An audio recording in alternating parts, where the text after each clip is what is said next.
Well, it's shocking to think that a unit of one can solve any problem. We need bigger amounts of a response to this. It is kind of crazy. It sends a bad message.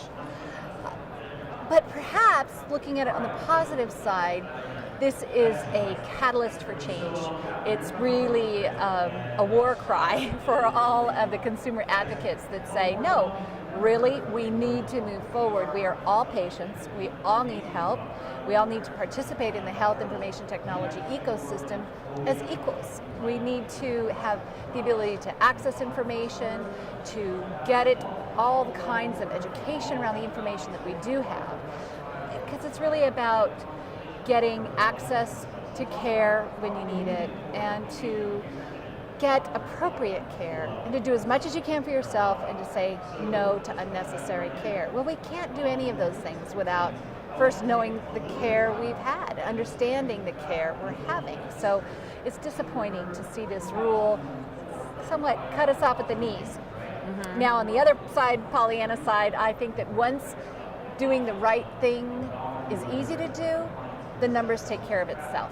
So that's my hopeful side, but I am also very much in support of Farzad's idea of a day of reckoning. Let's make sure that we get 1 million patients asking for their medical record all at the same time and see how that works. So there is, I hope, an opportunity for coalescing, for collaboration, and for consumer advocates to come together and demand this.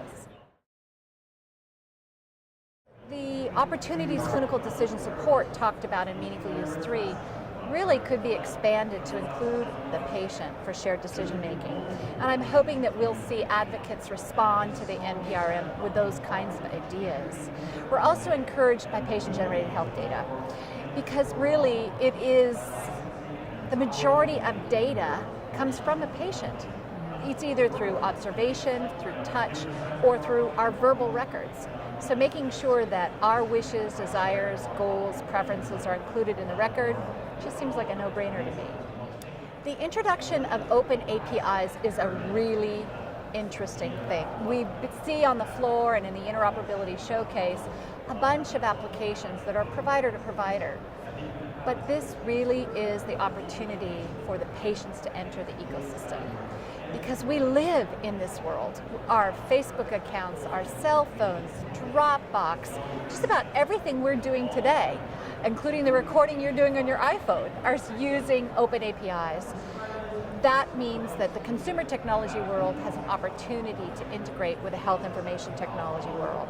So we think that the biggest disruptor will be the patient starting to integrate into this world, and I'm excited about the open APIs. So I'm encouraged, hopeful for more quantity of information, quantities of measures, and also for more patient engagement opportunities. There's another area that I hoped would be mentioned, and that was advanced directives. We have the right to say what we do and what we don't want in our care.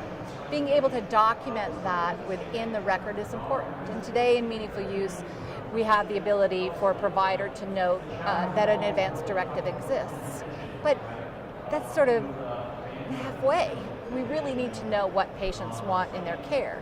And so we're hopeful that patient-generated health data will include advanced directives going forward. It's just one other way to instruct the doctor about our values, goals, and preferences. What excites me most, and I think what should excite patients most, is the building upon data liberation, being able to get our data, having transparency, having the ability to have every time I have a digital touch with my own record, I have an opportunity to have an informed touch where I can see and understand my own care, my own record. It's really important. The first step is liberation of data, the second step is understanding that data, and the third step is sharing decisions around that data. So it's all good. It's just going to take time, take some change management, take some radical ideas, and a bunch of us activists, but I think we're getting there, and I'm very, very hopeful. I heard today earlier that as patient advocates, we are engaged, enraged, and hopeful, and I think that says it all.